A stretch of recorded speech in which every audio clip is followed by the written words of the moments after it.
गन्ना मूल्य वृद्धि और बकाया भुगतान सहित 9 सूत्रीय मांगों को लेकर गुरुवार दोपहर किसान मजदूर संगठन के कार्यकर्ता जिला अध्यक्ष ठाकुर लाखन सिंह के नेतृत्व में मुख्यमंत्री योगी आदित्यनाथ को संबोधित ज्ञापन सौंपने कलेक्ट्रेट पहुंचे। लेकिन एसडीएम शामली अर्चना शर्मा की गैर जिम्मेदाराना कार्यशैली ने मामला बिगाड़ दिया। एसडीएम ने ज्ञापन स्वयं लेने की बजाय अर्दली को भेज दिया और खुद गाड़ी में बैठकर चली गई। इससे क्षुब्ध किसानों ने इसे अपनी अवमानना बताते हुए कलेक्ट्रेट परिसर में अनिश्चितकालीन धरना शुरू कर दिया। घटना ने जन सुनवाई व्यवस्था पर गंभीर सवाल खड़े कर दिए हैं, जहां जनप्रतिनिधि और अधिकारी जनता की समस्याओं को गंभीरता से लेने की बजाय टाल मटोल करते नजर आते हैं। कार्यकर्ताओं का कहना था कि वे शांतिपूर्ण ज्ञापन सौंपने आए थे, लेकिन एसडीएम का ये रवैया किसानों के प्रति घोर असंवेदनशीलता दर्शाता है। जिला अध्यक्ष ठाकुर लाखन सिंह ने आरोप लगाया कि एसडीएम की यह हरकत न केवल प्रशासनिक शिष्टाचार का उल्लंघन है, बल्कि जनता की आवाज को दबाने का प्रयास भी है।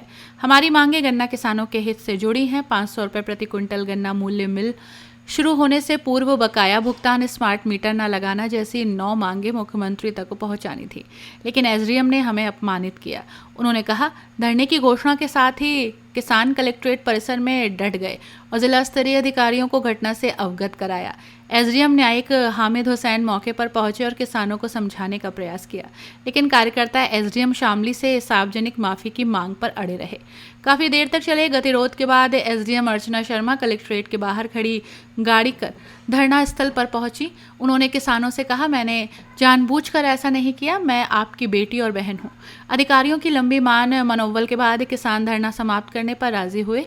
ज्ञापन अंततः स्वीकार कर लिया गया है। हालांकि ये घटना प्रशासनिक जवाबदेही पर गहरी चोट और जन सुनवाई को कमजोर करती है। जिले में पहले भी एसडीएम स्तर पर शिकायतों के निस्तारण में देरी की शिकायतें सामने आती हैं। जिला कलेक्ट्रेट शामली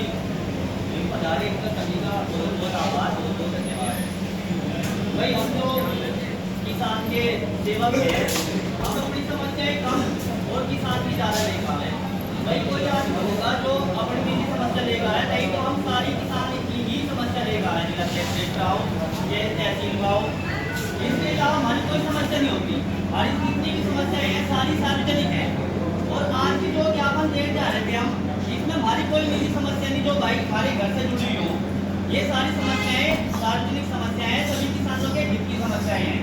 इसमें एक समस्या तो थी गन्ना मूल्य की। भाई जिस हिसाब से महंगाई बढ़ रही, उस हिसाब से हमें गन्ने का रेट नहीं मिल पाएगा।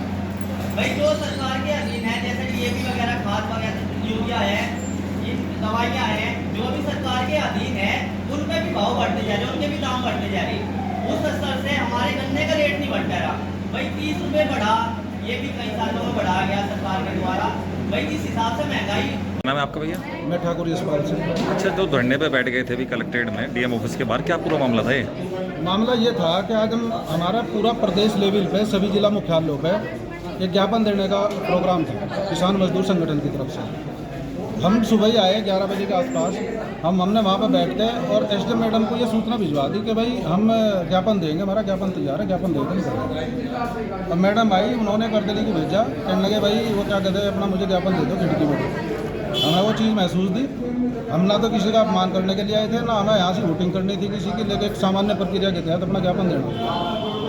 अब वो मैडम चली गई, हमें गुस्सा आया उस बात का। जब किसान का सम्मान ही नहीं है तो काम क्या करेंगे। और जब एक संगठन, मजबूत संगठन के जनप्रतिनिधियों का, जो उसके पदाधिकारी, उनके साथ ये व्यवहार है इनका, अन्य के साथ इनका क्या व्यवहार होगा। हम जनता को क्या न्याय की उम्मीद करेंगे इनसे। तो धरना कितने घंटे तक चला? लगभग ये लगाओ तो हम 3-4 घंटे चला लगभग। तो फिर क्या हुआ? अब मैडम आई, उन्होंने अपनी गलती का कहने मेरे से गलती होगी, और उन्होंने जो कारण बताया वो उन्होंने अपने अर्दली पे थोप दी बात को। फिर मैं कहा चलो, वो कहने लगे मैं आपकी बेटी हूँ, भाई बहन बेटी सबकी है, इसलिए हमने फिर उस बात को ज़्यादा तो धरना समाप्त कर? धरना समाप्त होगा, हमने अपना ज्ञापन। अच्छा, मांगे क्या थी आपकी? मांगे थी हमारी सबसे पहले तो ये कि जो सरकार ने 30 रुपये कुंटल गन्ना बढ़ाया है, हम उससे खुश नहीं हैं। हमारी इच्छा थी कि जो गन्ने पर लागत आ रही है उसके अनुसार गन्ने का रेट कम से कम 500 रुपये कुंटल होना चाहिए। उसके बाद फिर हमने ये सोचा कि भाई वो भी दे देंगे। उसके बाद फिर एक और है, हाईवे पे जितने भी इन्होंने अंडरपास बना रखे, अंडरपास इतने गहरे हो गए कि अगर वहाँ एक बार बारिश हो जाए तो समय पानी निकालते हुए कई महीने लग जाओगे। वो बहुत बड़ी दिक्कत थी। सर्विस रोडों के लिए बहुत बड़ी दिक्कत है। उसके अलावा इन्होंने जो स्मार्ट मीटर का वो रखा है, स्मार्ट मीटर को ये बिल्कुल भी इन्होंने चेक नहीं कर रखा। वो बिना लोड डालने भी कई कई यूनिट निकाल गए। उसके लिए जनता पर प्रेशर डाल रहे कि भाई ये उसमें अपना स्मार्ट मीटर लगाओ। हम स्मार्ट मीटर किसी भी कीमत पर नहीं लगने देंगे। तो एक समस्या और थी हमारी इसमें, हमारी गन्ना भुगतान शुगर मिल चलने से पहले करा दो। तीसरी एक और रखा था हमने कि भाई जित कोऑपरेटिव में 7% की इन्होंने वसूली करी ब्याज की, अब से पहले 3% वसूली करा करते थे। अब जब 4% सरकार को वापस करना है तो जो लोग नियमानुसार अपना लेन देन कर रहे हैं उनकी ये 3% ब्याज की रसीद तो किसान ही काटे, बाकी 4% सरकार से वसूल है। उससे वो वापस आने वाला झंझट ही खत्म हो जाएगा। अच्छा, तो ज्ञापन आप किसे दिया? ज्ञापन हमने एसडीएम 2 एसडीएम आगे थे, एक एसडीएम सदर थी, एक एसडीएम शायद रिजर्व में थे, उन्हें हमने ज्ञापन दिया।